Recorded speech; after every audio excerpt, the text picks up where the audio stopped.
بسم اللہ الرحمن الرحیم۔ شروع اللہ کے نام سے جو بڑا مہربان رحم کرنے والا ہے۔ السلام علیکم ورحمۃ اللہ وبرکاتہ۔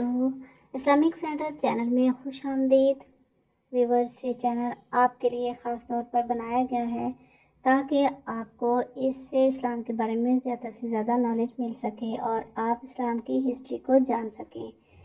تو اس ویڈیو کو لائک ضرور کیجئے، جو بھی ویڈیو آتی ہے اس کو لائک ضرور کیا کریں اور چینل کو سبسکرائب ضرور کریں تاکہ آپ کو زیادہ سے زیادہ نالج مل سکے اور چینل کو سپورٹ مل سکے اور ویڈیو بنانے والے کو بھی موٹیویشن مل سکے تاکہ وہ اور زیادہ سے زیادہ اچھی ویڈیوز آپ کے لیے بنا سکے۔ آپ کے ویڈیو شیئر کرنے سے یہ نالج بہت سارے لوگوں تک پہنچے گا اور جو کہ بہت ہی ضروری ہے۔ تو اگر آپ نے چینل کو ابھی تک سبسکرائب نہیں کیا تو جلدی سے سبسکرائب کر لیں۔ آئیے چلتے ہیں اب ویڈیو کی طرف۔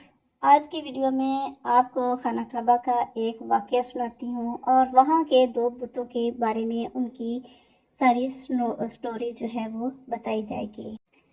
عرب کے دو مشہور بت جن میں سے ایک صفا اور دوسرا مروہ کی پہاڑی پر رکھا گیا۔ عرب والے ان بتوں کو محبت کی علامت قرار دیتے اور ان کی پوجا کرتے۔ اصل میں یہ بت کسی بھی شخص کے بنائے ہوئے نہ تھے بلکہ خود اللہ پاک کی ذات نے انہیں بنایا۔ ویورز، اصاف اور نائلہ دو ایسے انسان ہیں جنہیں اللہ پاک نے بت بنا دیا تھا۔ جب سے خانہ کعبہ کی تعمیر کی گئی اس دن سے لے کر آج تک جس نے بھی خانہ کعبہ کی بے حرمتی کی یا بے حرمتی کرنے کی کوشش کی تو اللہ تعالیٰ نے اسے نشان عبرت بنا دیا۔ قبیلہ بنو جرہم کی ایک حسین و جمیل لڑکی تھی جس کا نام نائلہ تھا، جو یمن کے علاقے میں رہائش پذیر تھی۔ یہ عورت اپنے قبیلے میں لوگوں کو اپنا حسن و جمال دکھا کر لوگوں کو خوش کیا کرتی تھی۔ یہ حسین و جمیل لڑکی فحش کپڑے ڈال کر گھر سے باہر آیا کرتی تھی۔ معاشرے کے مرد اور لڑکے اس کا پیچھا کیا کرتے تھے۔ ہر کسی کا یہی دل کرتا تھا کہ میرا تعلق اس لڑکی سے بن جائے۔ اس قبیلے میں قبیلے کے سردار کا بیٹا بھی تھا جس کا نام اصاف بن یعلا تھا۔ اصاف اور نائلہ ایک دوسرے کو دل دے بیٹھے تھے۔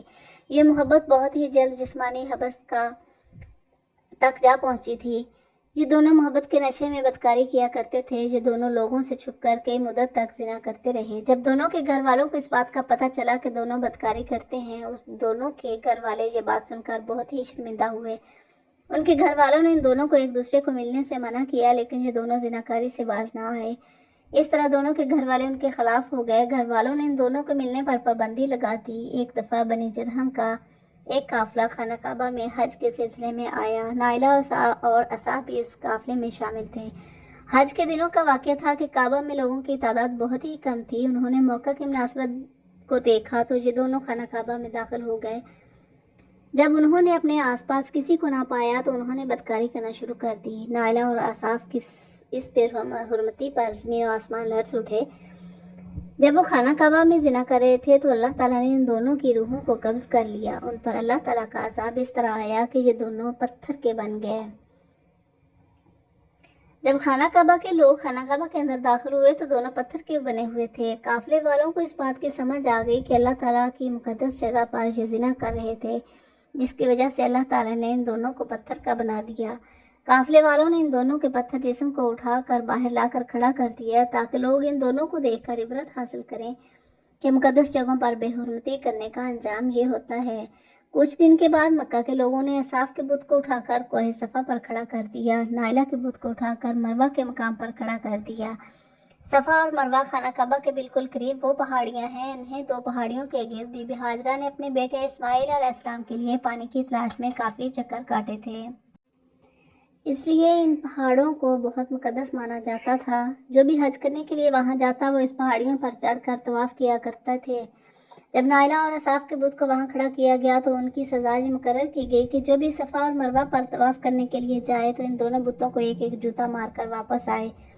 کافی مدت تک جوتے والا سلسلہ جاری رہا۔ اس کے بعد لوگوں نے ان کو تھپڑ مارنا شروع کر دیا۔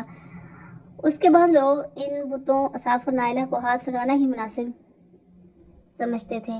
وقت گزرنے کے ساتھ ساتھ عرب کے لوگوں نے ان بتوں کو محبت کی علامت سمجھنا شروع کر دیا۔ قبیلوں میں اصاف اور نائلہ کی کہانی کو بڑے فخر سے ایک دوسرے کو بیان کیا جانے لگا۔ اس کے بعد لوگوں نے ان کو محبت کی دیوی اور دیوتا ماننا شروع کر دیا۔ آہستہ آہستہ یہ صورتحال ہو گئی کہ اصاف اور نائلہ کے بت کو عرب والے بڑے بتوں میں شمار کیا کرتے تھے۔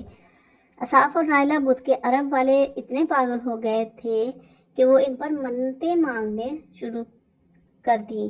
ان بتوں کو سجدے اور قربانی بھی دیا کرتے تھے۔ حضرت زید بن حارث سے مروی ہے کہ جاہلیت کے زمانے میں مشرکین مکہ بیت اللہ کا طواف کیا کرتے تھے تو اصاف اور نائلہ کی اس بت کو ہاتھ لگاتے تھے۔ حضرت زید بن حارث رضی اللہ تعالیٰ عنہ فرماتے ہیں کہ میں حضرت محمد صلی اللہ علیہ وآلہ وسلم کے ساتھ بیت اللہ کا طواف کر رہا تھا۔ جب ہم ان بتوں کے پاس گئے تو حضرت محمد صلی اللہ علیہ وسلم نے مجھے ان دونوں بتوں کو ہاتھ لگانے سے منع فرمایا۔ زید بن حارث فرماتے ہیں کہ میں نے اپنے دل میں سوچا کہ ان کو چھونے سے کیا ہوتا ہے۔ میں نے ان بتوں کو ہاتھ لگائے تو حضرت محمد صلی اللہ علیہ وسلم نے مجھے سختی سے منع کیا اور فرمایا کہ زید بن حارث میں نے تم کو منع نہیں کیا۔ حضرت زید بن حارث فرماتے ہیں کہ اللہ تعالیٰ کی قسم اس کے بعد میں نے کبھی بھی کسی بت کو نہیں چھوا۔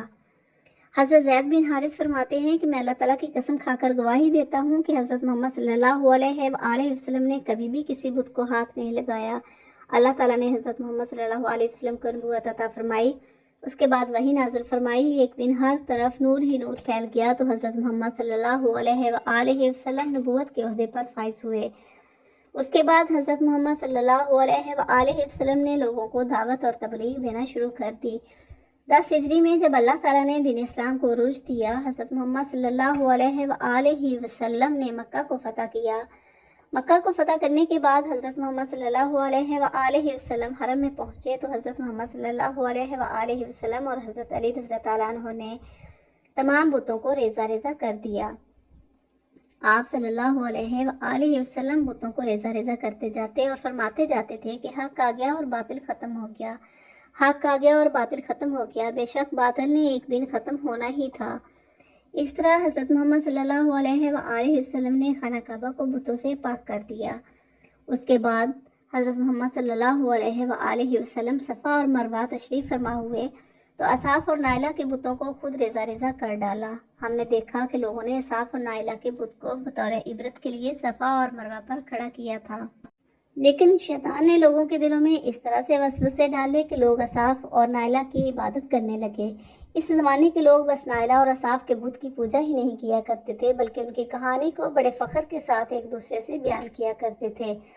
یہ بت اس لیے کھڑے کیے گئے تھے کہ لوگ ان بتوں پر لعنت بھیجتے کہ انہوں نے اللہ تعالیٰ کی مقدس جگہ پر یہ بدکاری کی، لیکن عرب کے لوگوں نے ان دونوں بتوں کو محبت کے بت کا درجہ دے دیا اور ان کی کہانیوں کو بڑے فخر کے ساتھ بیان کرنے لگے۔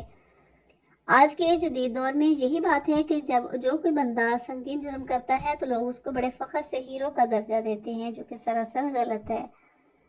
اللہ تعالیٰ ہم کو بھی ان برائی کے کاموں سے روکنے کی توفیق دے اور ہم کو نیک کام کرنے کی توفیق عطا فرمائے، آمین۔ ویورز، اس کے ساتھ ہی حضرت محمد صلی اللہ علیہ وسلم اور حضرت ابو طالب کا واقعہ بھی آپ کی خدمت میں حاضر ہے۔ جب عیسائی راہب بحیرہ کی بصیرت افروز اور فکر انگیز باتوں نے حضرت ابو طالب کے دل میں اپنے یتیم بھتیجے کے غیر معمولی مستقبل اور ان کی جان کو لاحق ممکنہ خطرات کا احساس جگایا تو وہ شدید خدشات اور تشویش میں مبتلا ہو گئے۔ انہوں نے فوراً سفر مختصر کیا اور اپنے مستقبل کے پیغمبر 9 سالہ بھتیجے حضرت محمد صلی اللہ علیہ وآلہ وسلم کو لے کر فی الفور مکہ مکرمہ واپس آ گئے۔ اور اس عمر کے لڑکے عموماً کھیل کود اور بچپن کے مشاغل میں مصروف رہتے ہیں اور ان کھیلوں میں بعض اوقات اچھے اور برے کی تمیز بھی نہیں ہوتی، لیکن اللہ رب العزت نے اپنے حبیب صلی اللہ علیہ وسلم کو اس سلسلے میں بھی اپنے خاص حفاظت اور عصمت کے مضبوط حصار میں رکھا۔ اس جاہلیت کے گھٹاڈوب اندھیروں نے پورے عرب معاشرے کو اپنی لپیٹ میں لے رکھا تھا اور جس کی برائیوں، خرافات اور بے حیائیوں سے کوئی محفوظ نہ تھا۔ ان تمام آوائشوں سے بھی اللہ تعالیٰ نے آپ صلی اللہ علیہ وسلم کے دامن مبارک کو ہمیشہ پاک اور محفوظ فرمایا۔ اس خدائی حفاظت کا ایک واقعہ خود نبی کریم صلی اللہ علیہ وسلم نے اپنی زبان مبارک سے یوں بیان فرمایا۔ ایک مرتبہ مکہ کے بلائی حصے میں قریش کے ایک لڑکے کے ساتھ اپنی بکریاں چرا رہا تھا۔ میں نے اس سے کہا کیا تم کچھ دیر کے لیے میری بکریوں کا بھی دھیان رکھ سکتے ہو تاکہ میں شہر جا کر قصہ گوئی اور تفریح کی اس محفل میں شریک ہو سکوں جہاں رات کو تمام نوجوان لڑکے جاتے ہیں۔ اس لڑکے نے حامی بھر لی اور کہا ٹھیک ہے، میں دیکھ لوں گا۔ اس کے بعد میں وہاں سے روانہ ہوا۔ جب میں مکہ کے ایک مکان کے قریب پہنچا تو مجھے اندر سے موسیقی، گانے بجانے اور ساز و آواز کی صدائیں سنائی دی۔ میں نے وہاں لوگوں سے پوچھا کہ یہ کیسی تقریب ہو رہی ہے۔ مجھے بتایا گیا کہ قبیلہ قریش کے فلاں شخص کی بیٹی کی فلاں شخص سے شادی ہو رہی ہے اور یہ اسی کی محفل طرب ہے۔ میں نے بھی ابھی اسی طرف پوری طرح توجہ نہیں دی تھی کہ میری آنکھوں پر نیند کا ایک شدید اور ناقابل مزاحمت غلبہ طاری ہو گیا، یہاں تک کہ میں وہیں سو گیا اور مجھے کسی چیز کی خبر نہ رہی۔ پھر میری آنکھ اس وقت کھلی جب اگلے دن سورج کی تپش براہ راست مجھ پر پڑی۔ آپ صلی اللہ علیہ وسلم واپس اپنے ساتھی لڑکے کے پاس پہنچے تو اس نے پوچھا، تم نے وہاں جا کر کیا کیا؟ آپ نے اسے پورا ماجرا سنا دیا۔ آپ فرماتے ہیں کہ دوسری رات پھر میں وہاں جانے کے ارادے سے نکلا اور میرے ساتھ بالکل ویسا ہی واقعہ پیش آیا، یعنی میں وہاں پہنچتے ہی سو گیا اور صبح سورج کی روشنی سے ہی بیدار ہوا۔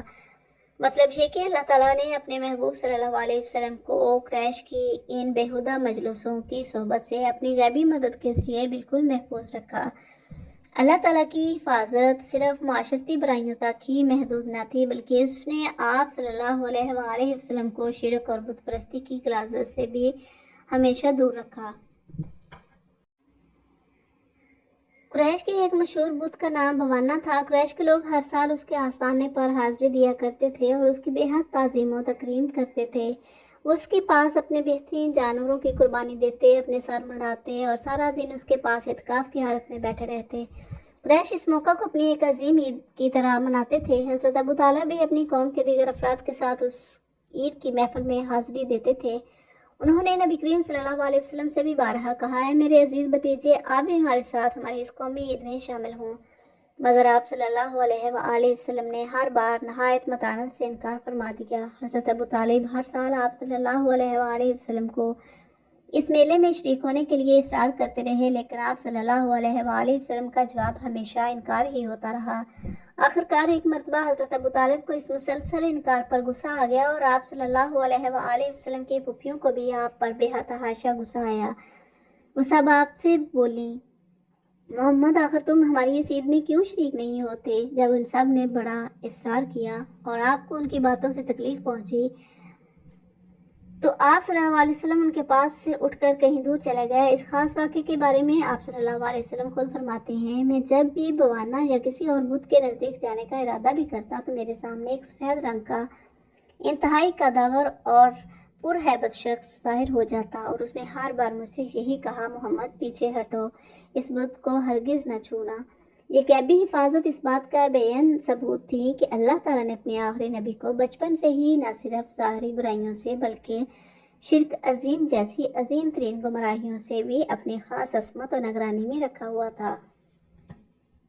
ویورز، یہ تھا خانہ کعبہ کا واقعہ جو یقیناً آپ کو پسند آیا ہوگا اور اس سے پہلے آپ نے اس کو کہیں پڑھا بھی نہیں ہوگا، تو اس کو لائک اور شیئر ضرور کیجئے تاکہ دوسروں تک بھی یہ نالج پہنچ سکے، اور اگر چینل پر نہیں ہے تو چینل کو سبسکرائب ضرور کریں تاکہ ہر آنے والی ویڈیو آپ تک پہنچ سکے۔ بیل آئیکن کو ضرور پریس کریں۔ تو ملتے ہیں نیکسٹ ویڈیو میں، تب تک کے لیے اللہ حافظ۔